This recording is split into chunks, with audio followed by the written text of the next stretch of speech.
We're not taking derivatives. What are we doing? We are finding what?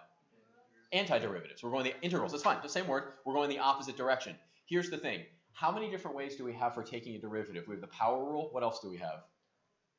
Power rule, chain rule, product, quotient, right? We have specific algorithms for taking derivatives of things in certain forms. We are now going to learn how to undo those algorithms. The cautionary tale I want to put out there is going in the opposite direction. Is it generally easier or generally harder when you first start? It's a little harder. 3 times 7 is 21. That's a relatively easy thing to remember. Well, what are the factors of 21? That's not impossible, but it's a little bit harder to come up with factors. Yeah, what happens as numbers get bigger?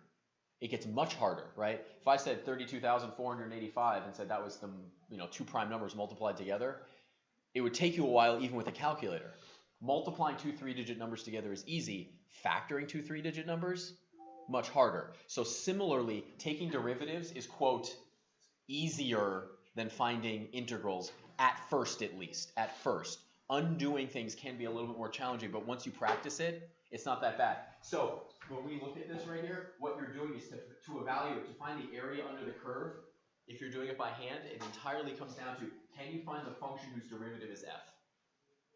The first types of functions we look at are polynomials.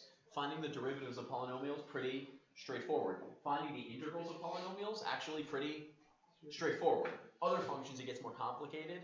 Undoing the power rule, product rule, undoing the quotient rule, it's a little bit more challenging. Undoing the chain rule gets real fun. Gets real fun. So let's look at this chart right here. Let's look at the chart. Are you so excited? Say that equals what? In terms of capital, you want capital F or lowercase f?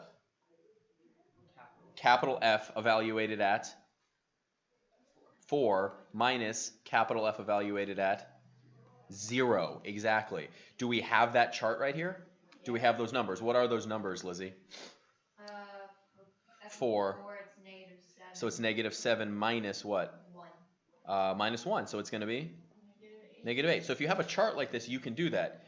Okay, so what about the average value of f from 1 to 5? Let's write the statement for that. That means we have to calculate the integral from 1 to 5 of f of x dx. But what goes out front? What goes out front? 1 over what?